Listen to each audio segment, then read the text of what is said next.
양육시설만의 기준이 아니고 전체 사회복지의 어떤 공통적인 기준이기 때문에 저희도 그걸 요구할 수밖에 없다는 것 좀 말씀을 드리고 싶습니다.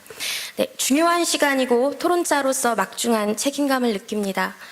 모처럼 정부의 기재부와 복지부에서 중요한 직책을 맡고 계신 두 분이 참석하신 만큼 답변을 듣는 것이 더 중요할 것 같아서 토론은 최대한 짧게 진행하고자 합니다.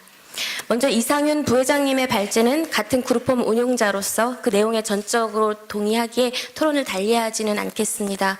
다만 부회장님께서 요청하셨듯이 기재부는 이런 차별적 지원의 근거를 제시하고 향후 계획을 밝혀야 한다고 봅니다. 복지부에서는 근로기준법상 최저임금 지급에 대한 개선 방안을 제시해 주셔야 한다고 봅니다.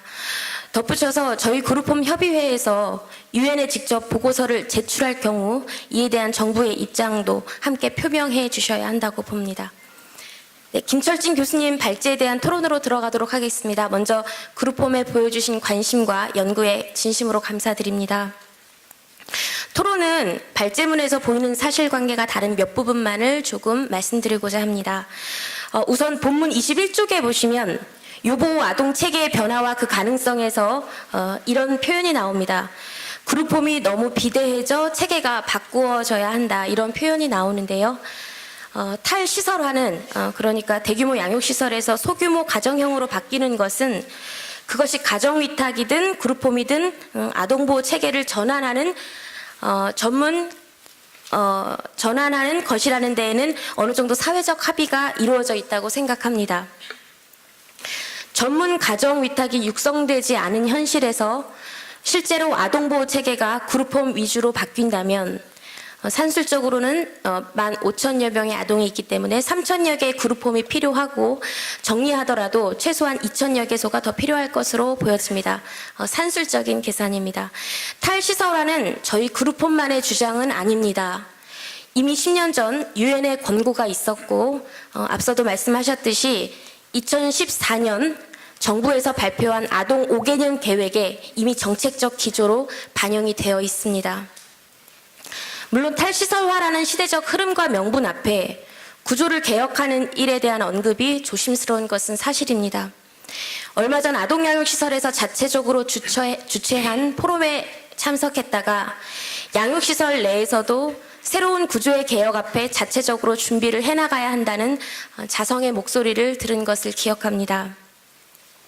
아동 최상의 이익에 입각한 탈시설화에 학계든 정부든 또 우리 현장이든 좀 더 과감한 개혁의 의지와 목소리를 내야 할 필요성이 있지 않을까 생각해 봅니다.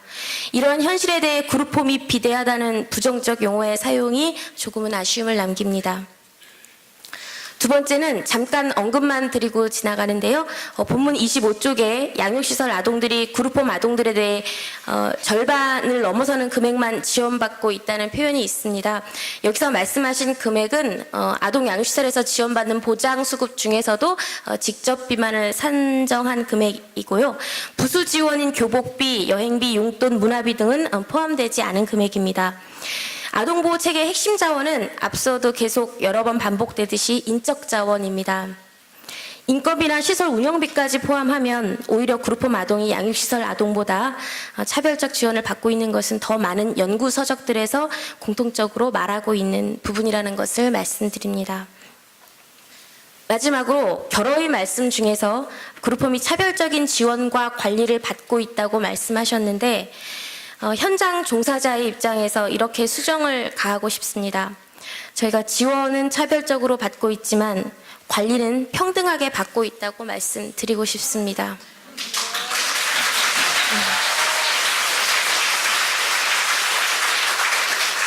그룹홈이 법적으로 도입된 지 이제 13년이 지났습니다. 그런데 법으로만 도입되었고 그룹홈만의 체계화에 대한 후속 조치가 없어서 그룹홈의 행정은 양육시설의 행정과 기준을 똑같이 적용받고 있는 실정입니다. 양육시설의 행정과 기준을 똑같이 답습하고 계십니다. 일례로 양육시설에 20명, 30명이 소화하는 행정을 그룹홈은 단 두세 명이 똑같은 양을 고스란히 다 소화하고 있습니다. 이걸 어디다 얘기해야 될지도 모릅니다, 사실은. 대규모 양육시설과 가정의 형태를 띤 그룹홈이 어떻게 똑같은 똑같은 기준과 잣대로 평가, 관리, 지도, 점검, 감사 또는 처벌까지도 똑같은 기준으로 적용을 받고 있는 것인지 묻지 않을 수 없습니다. 시청에서 지도점검 나오시면 개별 그룹홈은 이거를 저희가 진짜 다 해야 되냐고 이렇게 말할 힘이 없습니다. 복지부에서는 좀 인식해 주셨으면 좋겠습니다. 현장 종사자로서 보이는 부분에 대한 언급을 말씀드렸습니다. 저희들도 그렇습니다. 아이들이 현장에서 이제 어려움을 이야기해 오면 그냥 이야기 듣는 신용에서 그치지 않습니다. 그 어려움을 해결해 주려고 애쓰고 또 그 어려움을 풀기 위한 환경을 만들어 주려고 애쓰고 있습니다. 정부나 학계도 마찬가지여야 한다고 생각합니다. 법을 도입했다고 할 일을 다 한 것이 아니라 그 도입된 체계를 정비하고 또 그 체계 안에서 아이들이 어떻게 하면 더 안정적으로 양육되어질 수 있는지 그 환경에 대해 함께 고민해 주신다면 대한민국 취약계층 아동들의 복지가 한층 업그레이드 될 수 있을 거라고 기대합니다. 이상으로 토론을 마치겠습니다.